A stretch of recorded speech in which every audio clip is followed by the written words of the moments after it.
Distribuição Europa Filmes do Brasil. Versão brasileira Lipsync, São Paulo. História das religiões.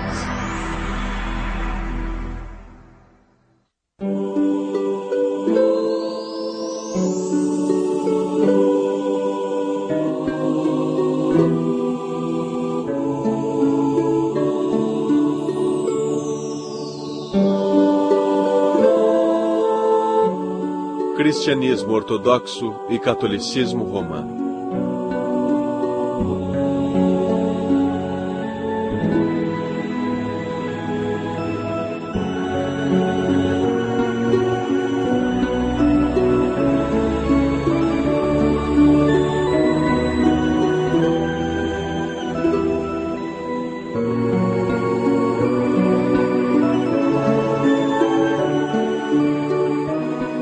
Em 7 de dezembro de 1965, foi realizada a última sessão pública do Segundo Concílio Vaticano em Roma. O Papa Paulo VI da Igreja Católica Romana e o Patriarca Atenágoras da Igreja Ortodoxa Grega fizeram uma declaração conjunta. Ela foi lida na Basílica de São Pedro em Roma e na Catedral de Faná, em Constantinopla. A declaração proclamava que a excomunhão mútua entre as duas grandes igrejas, decretada no ano 1054, havia sido revogada. O sonho de reunificação tem inspirado cristãos ao longo dos séculos. Porém, a história do cristianismo não é feita apenas de fé e esforços compartilhados, mas de conflitos e divisão também. Por causa deste e de vários outros conflitos internos, o cristianismo não é, e geralmente não tem sido, o nome de uma única religião. Mas cristãos de todo o mundo compartilham certas crenças fundamentais sobre Deus, Jesus Cristo e o lugar dos humanos no universo. Devemos examinar as 3 divisões principais da fé cristã para compreender o cristianismo de hoje. Elas são as igrejas ortodoxas orientais, a Igreja Católica Romana e as várias igrejas protestantes. Mas essa classificação não é completa. Há pequenas comunidades cristãs, principalmente na Ásia Menor e na África, que se tornaram independentes no século V depois de Cristo. Aliás, dizendo depois de Cristo, contamos os anos justamente a partir do nascimento de Jesus Cristo. Durante os séculos, cada divisão do cristianismo considera-se a única representante da verdadeira fé cristã pregada por Jesus.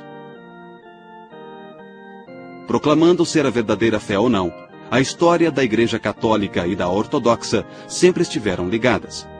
Nenhuma das duas pode ser entendida separadamente da outra. A palavra ortodoxo significa fé correta e culto correto, ou fé verdadeira e culto verdadeiro. Nós nos consideramos a verdadeira Igreja de Nosso Senhor Jesus Cristo. O nome da Igreja Ortodoxa sugeria originalmente que todas as demais comunidades cristãs eram heréticas. A palavra católica significa universal e indicava originalmente que os outros cristãos haviam, de alguma forma, se separado da única Igreja Universal. Cristãos ortodoxos e católicos romanos estão separados historicamente não apenas por essas alegações, mas também por diferenças de crença, espiritualidade e cultura. Mas principalmente as duas igrejas estão separadas pela doutrina católica de que o bispo de Roma, conhecido como Papa, deve ser reconhecido como líder de todos os cristãos. Mas o cristianismo católico e o ortodoxo são muito similares em certos aspectos de organização e em suas crenças básicas. Ambos têm uma estrutura episcopal, ou seja, ambos são organizados em torno de uma rede de bispos. Todo bispo católico ou ortodoxo é responsável por uma comunidade local de igrejas numa área ou diocese específica. A vida religiosa nas igrejas gira em torno da liturgia, ou missa, onde a última ceia de Jesus Cristo é reencenada. Pão e vinho, considerados o corpo e o sangue de Cristo, são ingeridos pelos fiéis. A história do cristianismo não pode ser separada da história do povo judeu. Jesus nasceu numa sociedade hebraica, cuja origem remonta a uma comunidade de escravos dos egípcios. As escrituras judaicas relatam que eles foram libertados por Deus e que foram levados guiados por Moisés e depois por seus sucessores à terra prometida de Canaã. Os judeus ainda comemoram sua independência política e sua grandeza sob a liderança do rei Davi. Mas por muitos séculos, Israel foi uma nação cativa. Primeiro dos assírios, depois dos babilônios, dos persas, dos gregos e, finalmente, dos romanos. Quando Jesus começou seu ministério público, o povo judeu já esperava a vinda iminente do Messias. Eles achavam que o Messias libertaria os judeus do domínio político dos romanos e levaria o povo judeu a um novo nível de devoção na prática da lei de Deus. Jesus era um entre muitos pregadores itinerantes a dizer que Deus estava para libertar Israel e vir reinar visivelmente na terra. Ele pediu que Israel se arrependesse e se emendasse à luz dessa esperança.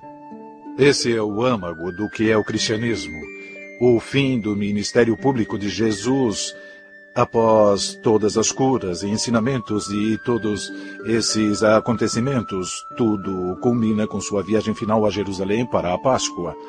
E as últimas coisas que ele faz, a última ceia, com a instituição da Eucaristia, na Quinta-feira Santa.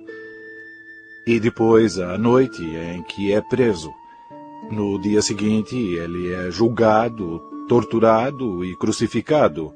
Ele morre na tarde da sexta-feira. Ele é retirado da cruz antes do entardecer, porque é o dia sagrado da Páscoa e é sabá. A lei judaica proibia deixar os corpos pendurados daquele jeito. Então ele foi colocado em seu túmulo e depois do pôr do sol, na noite de sábado, ele retornou dos mortos. O mistério pascal é essa combinação maravilhosa da morte e da ressurreição de Cristo. É uma revelação completa de quem Ele é e daquilo que Deus quer que nós sejamos. De fato, a morte de Jesus ofereceu a esperança que tem atraído milhões de seguidores por aproximadamente 2000 anos. Jesus pode ter sido crucificado porque, aparentemente, as autoridades romanas viam suas doutrinas como uma ameaça à estabilidade pública. O cristianismo, a princípio, era uma religião judaica. Era simplesmente mais uma divisão do próprio judaísmo. Era como os fariseus, os saduceus e outros.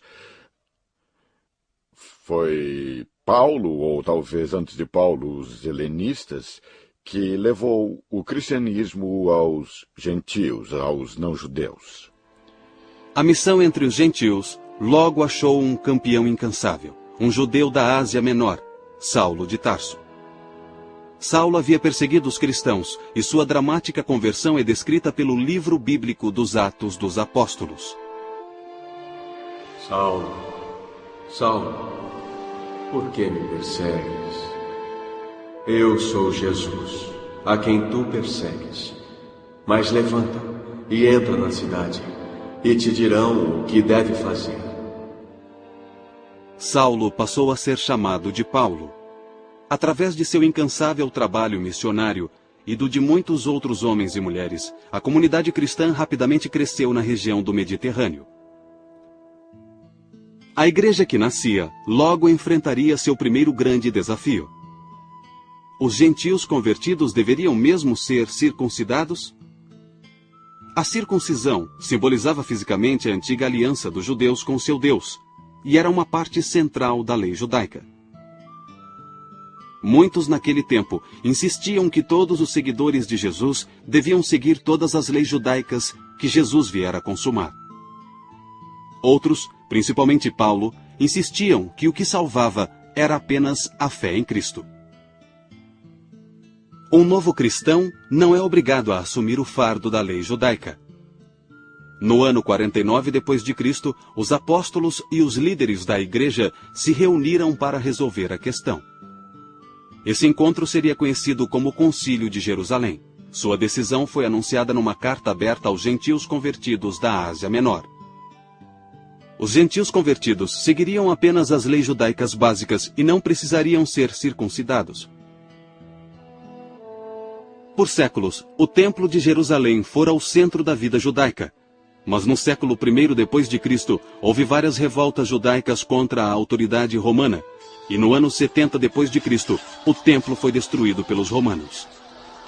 Essa perda cataclísmica foi seguida por uma segunda revolta comandada pelo líder messiânico judeu, Simon Bar Kokhba. Em 135 depois de Cristo, o imperador romano Adriano ordenou que todos os judeus saíssem da cidade santa de Jerusalém e proibiu que retornassem, sob pena de morte. Para os cristãos, era uma confirmação clara de que Deus havia escolhido transferir suas promessas para a chamada Nova Israel, os seguidores de Cristo. A igreja primitiva se tornara ainda mais independente da cultura judaica. Os cristãos tinham uma relação tensa e estranha com o povo judeu. Com o tempo, isso criaria uma história trágica em que cristãos perseguiriam judeus. No século XX, esse precedente surtiria efeito no Holocausto.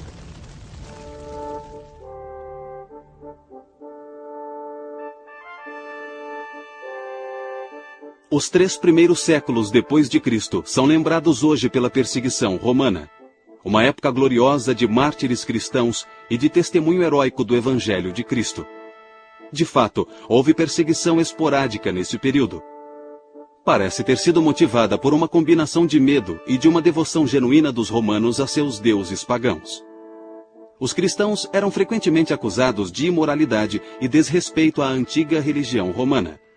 Acusações de infanticídio, canibalismo, incesto eram disseminadas, entre outros, por um dos maiores filósofos de Roma, o filósofo estoico Fronto, que fora professor de Marco Aurélio, por volta do ano 150. Então, na verdade, as acusações contra os cristãos eram feitas por pessoas que já haviam decidido que eles eram uma ameaça política. Por isso, eles precisavam arrumar uma desculpa, pois as pessoas não enxergavam essa ameaça política. Os cristãos se recusavam a adorar os deuses romanos ou a queimar incenso para o imperador romano. Os cristãos viviam como eleitos de Deus num mundo hostil. Os mártires eram heróis a serem imitados. Realmente, sua fé e coragem impressionaram até mesmo o povo romano. Apesar das perseguições romanas, a maior ameaça à igreja dos primeiros tempos era um desafio espiritual. Os vários movimentos religiosos e filosóficos coletivamente chamados hoje de gnosticismo. Os gnósticos eram uma seita particular do cristianismo, sim. E eles exageravam a natureza espiritual dos seres humanos com a ideia de que haviam caído de um jeito ou de outro neste mundo material. Sua preocupação principal era a libertação pelo conhecimento, a gnose. Por isso são chamados de gnósticos. Em resposta a esses desafios heréticos, a igreja primitiva assumiu compromissos teológicos, morais e institucionais que se tornariam a base de seu desenvolvimento futuro. A primeira resposta a essas heresias foi afirmar o cânone das Escrituras como o conhecemos hoje. A Bíblia cristã inclui as Escrituras hebraicas que os cristãos chamam de Velho Testamento. Ela também inclui os conhecidos 4 evangelhos, as epístolas de Paulo e textos atribuídos a outros apóstolos. O processo de canonização não ocorreu de uma vez só. Mas, no começo do século III, o cânone das escrituras cristãs estava estabelecido essencialmente tal como é aceito hoje. A igreja cristã se dedica à visão hebraica do Deus Criador, com todo o esplendor e mistério que essa visão hebraica implica. A segunda coisa foi estabelecer um grupo de pessoas que chamamos de bispos, ou seja, o Sagrado Magistério, os sucessores dos apóstolos. Os apóstolos conviveram com Jesus e testemunharam sua ressurreição. São certamente os intérpretes da mensagem de Jesus com maior autoridade. E a terceira coisa foi a declaração de fé, que chamamos de credo, uma espécie de resumo das crenças cristãs.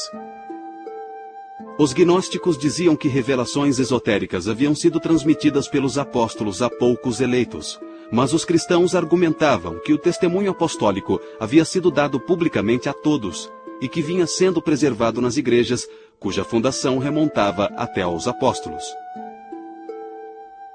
as pessoas usavam filosofias diferentes, usavam símbolos diferentes, usavam abordagens diferentes e começaram a perceber que havia alguns discursos sobre o objeto de nossa fé e de nossas orações que eram legítimos e outros que não eram. Havia discursos que não transmitiam bem esse mistério pascal, essa integridade da revelação de Cristo. E começou a haver separações da igreja. Havia pessoas dizendo coisas que claramente não condiziam com a tradição que herdamos dos apóstolos. Os bispos são os sucessores dos apóstolos e se tornaram os defensores supremos da ortodoxia na igreja. Desse modo, uma hierarquia centralizada foi estabelecida para preservar a unidade da igreja. A concordância com o bispo preservava a unidade e a fé da igreja local. A concordância entre os próprios bispos protegia a unidade da igreja universal. Mas como os cristãos determinariam o que constitui exatamente os ensinamentos universais dos bispos? Ireneu de Leão apontou para os ensinamentos do bispo de Roma, cuja sucessão apostólica remonta a Pedro e Paulo, ambos supostamente martirizados em Roma. Os católicos romanos acreditaram em Ireneu, defendendo uma autoridade especial para as interpretações do bispo de Roma. Alguns católicos romanos alegariam mais tarde que esse bispo, agora chamado de Papa, é a suprema autoridade de toda a igreja.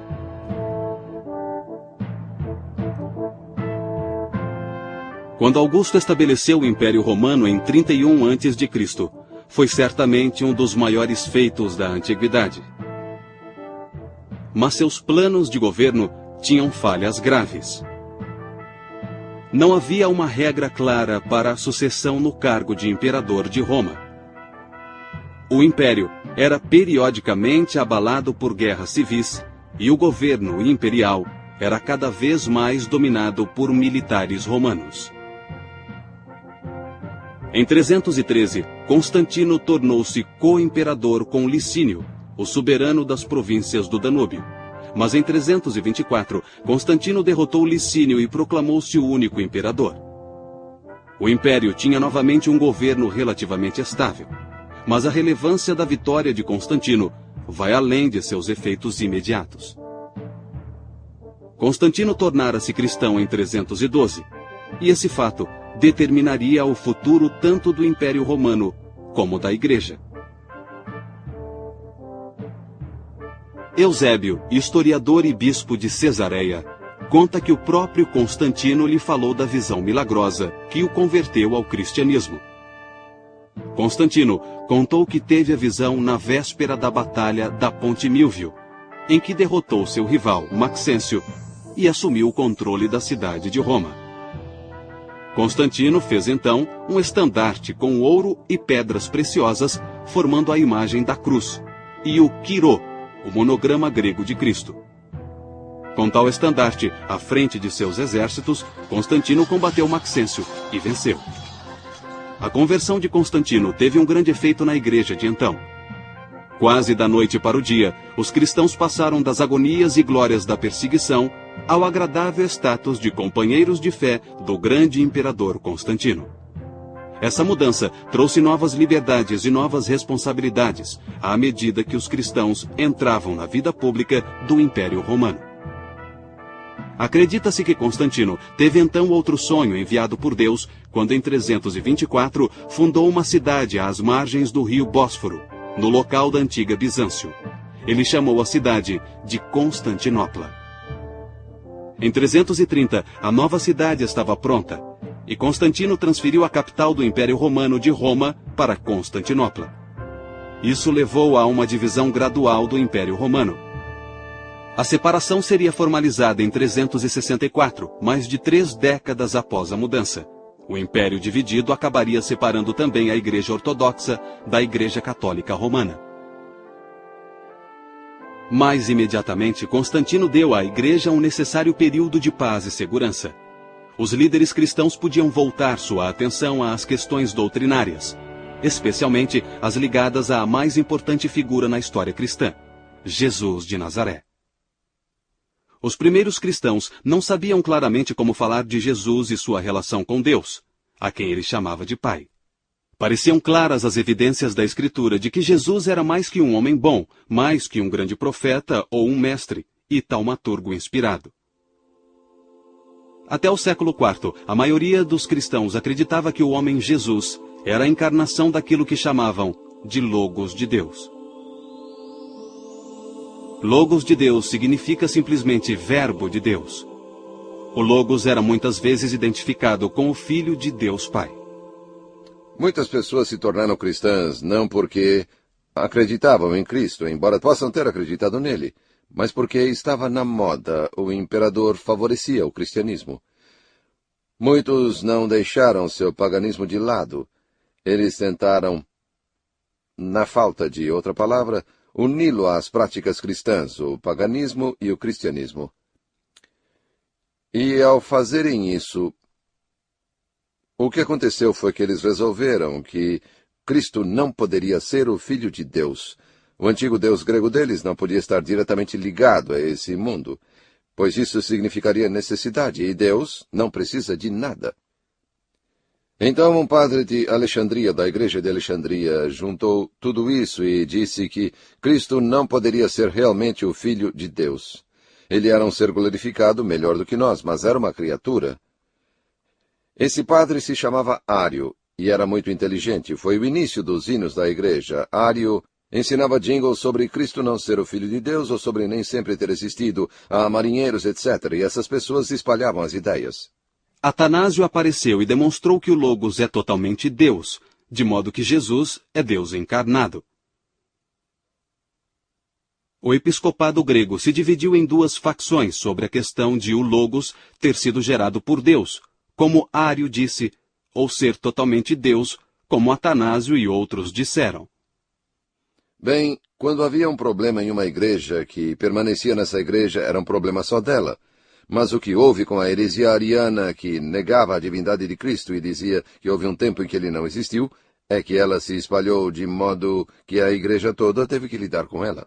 Então Constantino, que consideramos santo, queria, é claro, um império unificado, e se houvesse problemas na igreja, também haveria problemas no império. Então ele decidiu convocar o que chamamos de Primeiro Concílio Ecumênico, uma assembleia com o maior número possível de bispos de toda a igreja. Claro que nem todos vieram, havia 318 bispos que se reuniram em Niceia, perto de Constantinopla, em 325 depois de Cristo, e fizeram o mesmo que os padres apostólicos, jejuaram, oraram e discutiram o que era certo. Eles definiram os primeiros artigos do Credo de Niceia, que declarava que Cristo foi gerado do Pai antes dos tempos, como diz a Bíblia.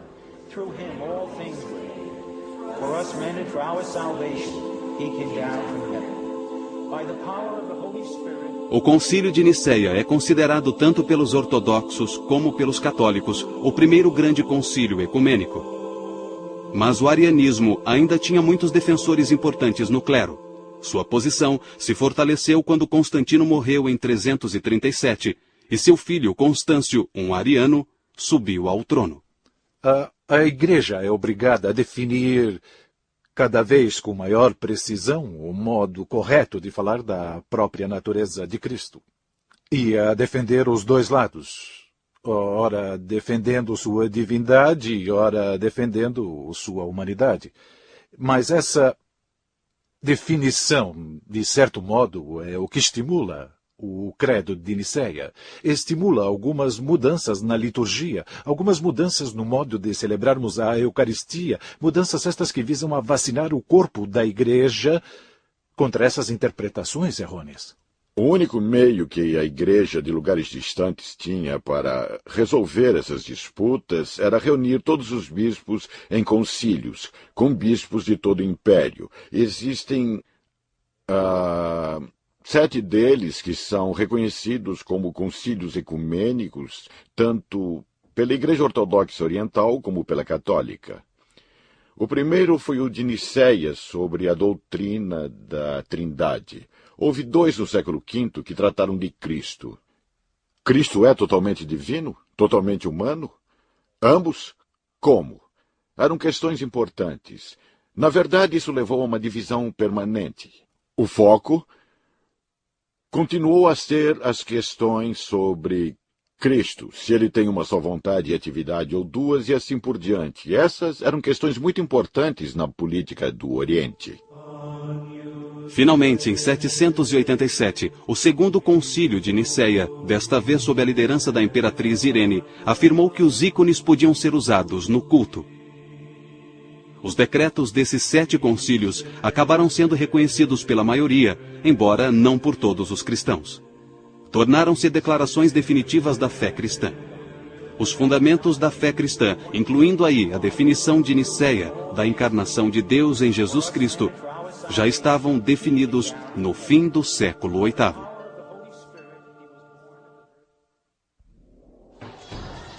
Em 410, Alarico, um líder visigodo e cristão ariano, conquistou a cidade eterna, Roma.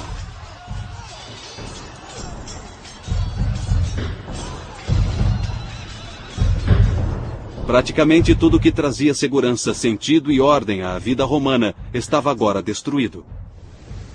Esse evento cataclísmico exigia uma explicação teológica.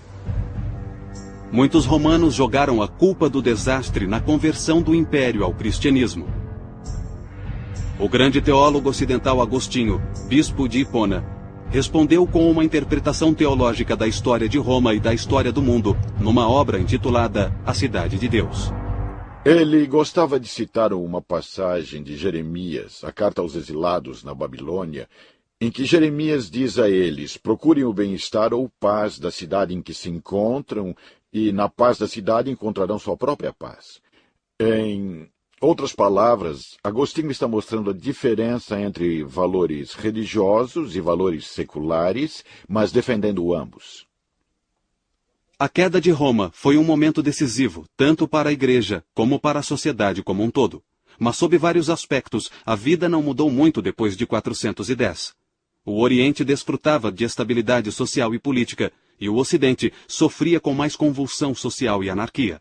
Os 1000 anos de domínio romano terminaram, e não havia nenhuma autoridade política dominante.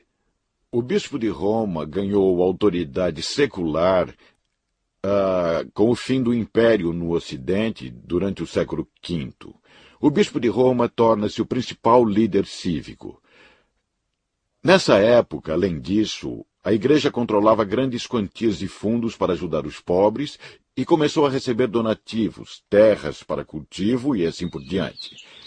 Então, os bispos dos séculos IV e V eram muitas vezes famosos por usar esses recursos para conseguir aliados. Os bispos da Igreja Ocidental viam que em seu futuro estavam as próprias tribos que haviam destruído seu mundo. Assim, missionários levaram o Evangelho aos povos tribais da Europa, até a Alemanha. Em 800, o rei dos francos, Carlos Magno, subiu ao trono do Sacro Império Romano, que era uma união de pequenos feudos teutônicos. Parecia que a Europa havia encontrado outro Constantino que poderia unir toda a sociedade numa única federação cristã. Os reis francos eram aliados dos papas romanos. O próprio Papa Leão III coroou Carlos Magno imperador em uma cerimônia em Roma. Essa coroação de Carlos Magno abriu um precedente que influenciaria significativamente a relação entre Igreja e Estado na Europa Ocidental. Os papas estavam, na verdade, apostando no norte europeu e não em Constantinopla ao fazer essas novas alianças. Papas posteriores afirmariam que a autoridade imperial dependia da sanção do Papa.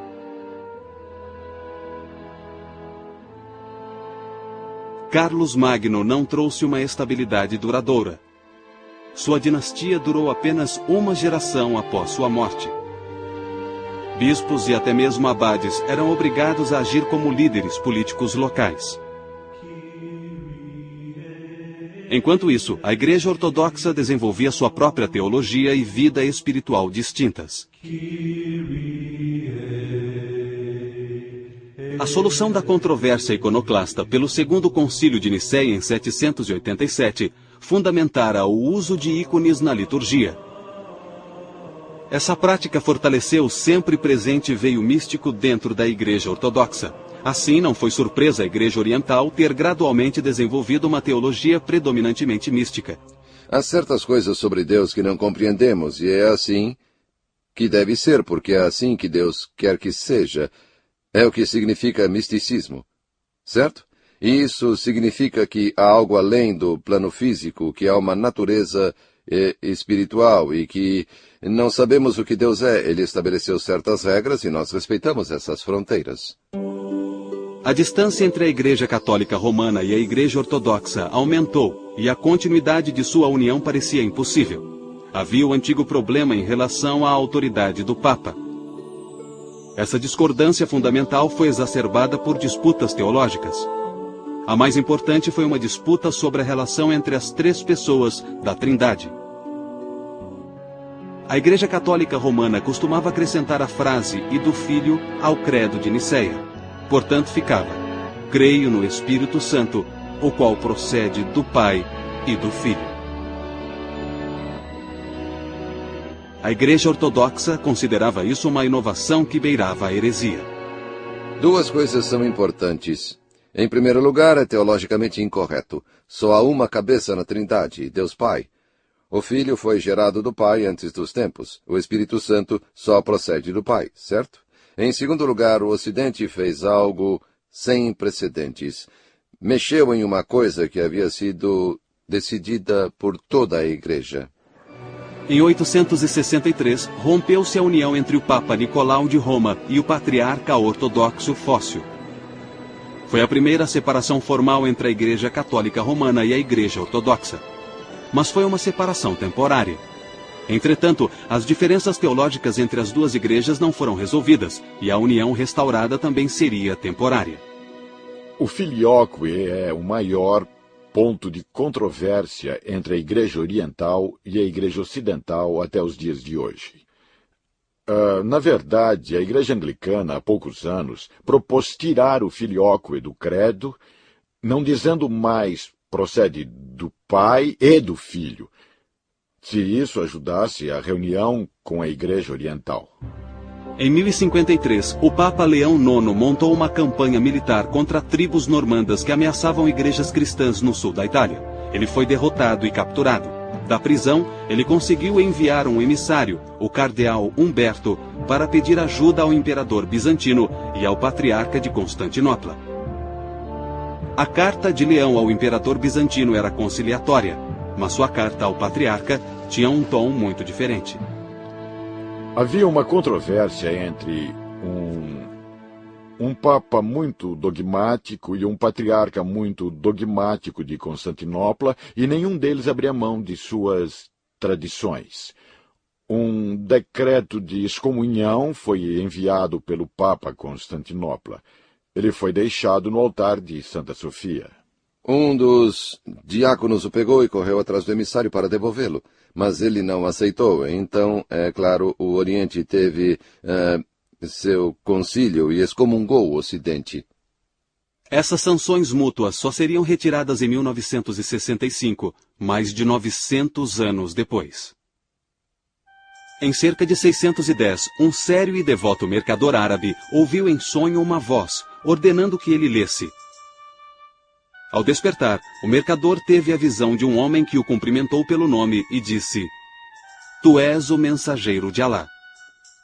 Os muçulmanos acreditam que assim começaram as visões em que Maomé recebeu os discursos que se tornariam um livro conhecido como A Leitura, ou em árabe, Alcorão. Nele há várias injunções para a disseminação da fé, e os primeiros muçulmanos se esforçaram para conseguir isso até à força, se necessário. Em 714, a Espanha estava dominada por exércitos muçulmanos. Conforme eles continuavam sua expansão, ficou cada vez mais evidente que poderiam destruir as nações cristãs do Império Bizantino e da Europa Ocidental. Após a derrota em Anatólia, em 1071, o imperador de Bizâncio, Aleixo Comneno, pediu ajuda ao Ocidente. Os imperadores do Oriente pediram ajuda ao Ocidente e conseguiram. As cruzadas atendiam os pedidos dos imperadores do Oriente. Foi uma operação de resgate da Igreja Oriental. Religiosos e cavaleiros católicos da Europa Ocidental atenderam prontamente. Muitos ficaram simplesmente horrorizados ao saber que cristãos do Oriente estavam sendo ameaçados por aquilo que eles viam como uma nação pagã. A Palestina, a terra santificada pela vida e morte de Jesus, era controlada por muçulmanos. E alguns membros do clero preferiam que os exércitos se unissem para combater um inimigo comum, em vez de uns aos outros. De qualquer modo, em 1095, o Papa Urbano II convocou uma cruzada. Essa missão sagrada salvaria o cristianismo oriental e retomaria a Terra Santa do controle muçulmano. Uma série de 4 cruzadas durou até o século XIII. As relações entre os cruzados ocidentais e a corte bizantina pioravam cada vez mais. Os líderes das cruzadas viam os ortodoxos como traidores e inimigos. O que começou como uma missão para salvar cristãos ortodoxos dos muçulmanos, tornou-se em meados do século XII uma missão contra os próprios cristãos ortodoxos. Em 1204, cruzados católicos romanos saquearam Constantinopla. Nas palavras do historiador Calisto, foi um ato que a Igreja Ortodoxa jamais esqueceria ou perdoaria. Mesmo assim, os esforços para a união continuaram, mas as duas igrejas continuaram separadas. Em 1261, o imperador cristão da Nicéia, Miguel Paleólogo, recuperou Constantinopla e devolveu-a aos orientais ortodoxos. Mas sua vitória trouxe apenas um descanso temporário de 200 anos, antes que Constantinopla caísse nas mãos de outro inimigo, os turcos otomanos. Em 29 de maio de 1453, os turcos tomaram Constantinopla. O último imperador bizantino, Constantino XI, foi assassinado. Nos séculos 13 e 14, a Rússia esteve sob o domínio dos mongóis e isolada do restante da cristandade. A Rússia começava a se recuperar no século XV, quando o Império Bizantino chegou ao fim. Então era natural que essa grande nação ortodoxa se tornasse a sede principal da Igreja Ortodoxa. No século XVII, o patriarcado foi abolido por Pedro, o Grande, da Rússia. A Igreja conseguiu manter uma rede de seminários e mosteiros, mas ela sobreviveu principalmente graças à profunda devoção do povo russo. Para compreender a história do catolicismo romano no período medieval, precisamos voltar à nossa história do cristianismo ocidental da época, quando nações-estado da Europa Ocidental começavam a surgir. A Idade Média é chamada de Idade da Fé. Podemos até dizer que foi uma era de intenso entusiasmo religioso. A Igreja não via com bons olhos alguns novos movimentos religiosos. Seu poder era cada vez mais ameaçado. A Igreja, às vezes, pedia às autoridades seculares que forçassem os dissidentes a capitular, sob ameaça de penas civis que incluíam a pena de morte. Mas alguns católicos estenderam a mão a esses movimentos dissidentes. 2 homens em particular, Domingos e Francisco, romperam com a vida monástica e reuniram a seu redor comunidades de irmãos ou frades. Esses homens atuavam como pregadores itinerantes. Eles se sustentavam pedindo esmolas. Não levavam a vida respeitável e estável da reclusão no mosteiro. Os franciscanos e dominicanos são muito importantes, principalmente no século XIII, logo após a sua fundação. Eles se tornaram missionários no mundo islâmico, eles eram interessantes, eles dominaram as universidades rapidamente. Acho que por causa de seu sistema de recrutamento. Não dependiam de favores de algum bispo de sua terra. Podiam mandar seus homens para onde quisessem. Então os franciscanos e os dominicanos eram os melhores professores da Universidade de Paris, no século XIII. Também eram inquisidores. Lembrem-se de que a Inquisição só estava tentando saber se havia alguma heresia à solta. Eram precisamente as ordens mais zelosas, os cistercienses, franciscanos e dominicanos, que forneciam os inquisidores. A vida espiritual e intelectual do catolicismo romano teve seu período de maior expansão durante o século XIII, mas a própria Igreja Católica era cada vez mais atacada. A hierarquia católica era criticada não apenas pelas autoridades seculares que queriam seu lugar, Muitos no clero estavam convencidos de que o poder temporal da Igreja ameaçava o cristianismo mais do que qualquer heresia ou exército do Islã. Ninguém negava que as autoridades da Igreja muitas vezes abusavam de seu poder. O que era ainda pior, vários desses abusos eram motivados pela necessidade financeira da Igreja. Foi nesse clima volátil que o monge agostiniano da Alemanha denunciou com veemência os abusos da Igreja. Acima de tudo, esse monge rejeitava a ênfase católica nos rituais religiosos e defendia que bastava a fé na salvação efetuada por Cristo. Lutero, a princípio, não pretendia abandonar a Igreja Católica, mas a Igreja o condenou como herege e em 1521 Lutero foi excomungado. Com o Papa Paulo III, o Concílio de Trento teve 3 sessões, de 1545 a 1563, e publicou uma ampla série de decretos sobre teologia e disciplina eclesiástica. O Concílio de Trento foi basicamente uma rejeição de várias ideias protestantes, uma rejeição da doutrina de Lutero, de justificação pela fé, uma reafirmação da doutrina católica dos 7 sacramentos em vez de 2 sacramentos, um respaldo à autoridade dos bispos e do Papa, e assim por diante. Trento cobriu praticamente tudo. Em outras palavras, a Igreja Católica Romana reafirmava ser a única intérprete autorizada das Escrituras e da tradição apostólica. Os séculos XV e XVI também presenciaram um dos eventos mais trágicos da história da Europa, a Inquisição. A Inquisição foi um evento complexo. Na verdade, houve 2 inquisições diferentes nessa época, a Inquisição Espanhola e a Inquisição Romana. Alguns protestantes espanhóis foram vítimas da Inquisição Espanhola, mas a maioria era de judeus, muçulmanos e pessoas convertidas dessas religiões ao cristianismo. Acho que, independentemente do que a Inquisição tenha sido realmente, ela se tornou um símbolo da intolerância religiosa, de uma reação exagerada, radical e extrema à diversidade dentro da Igreja.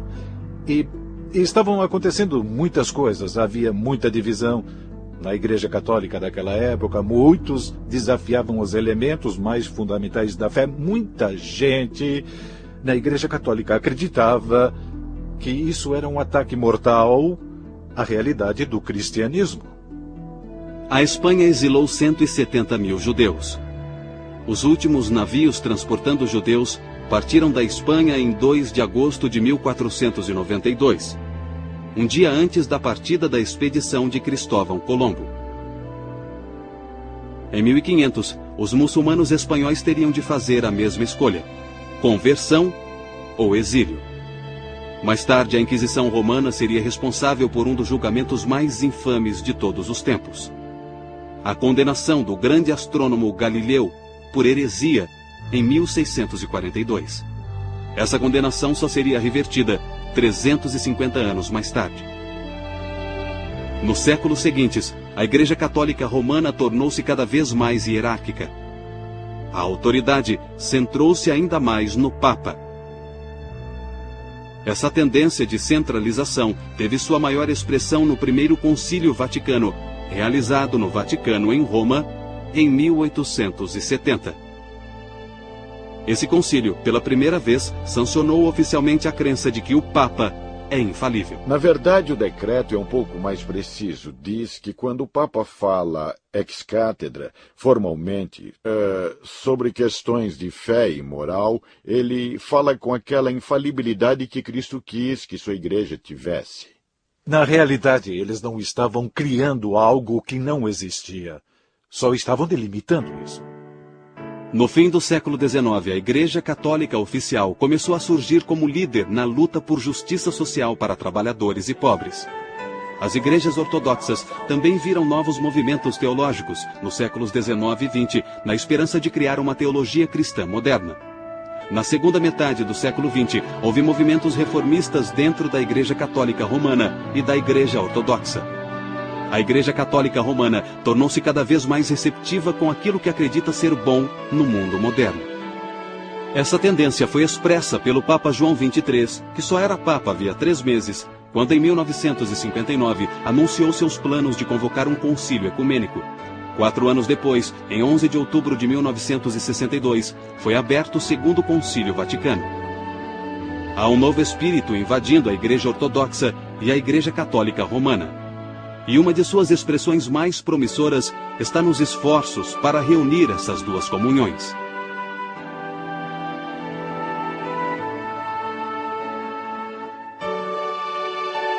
Apesar dos esforços de religiosos e teólogos de ambas as comunidades, a Igreja Ortodoxa e a Igreja Católica Romana continuam divididas por questões de crença e costume.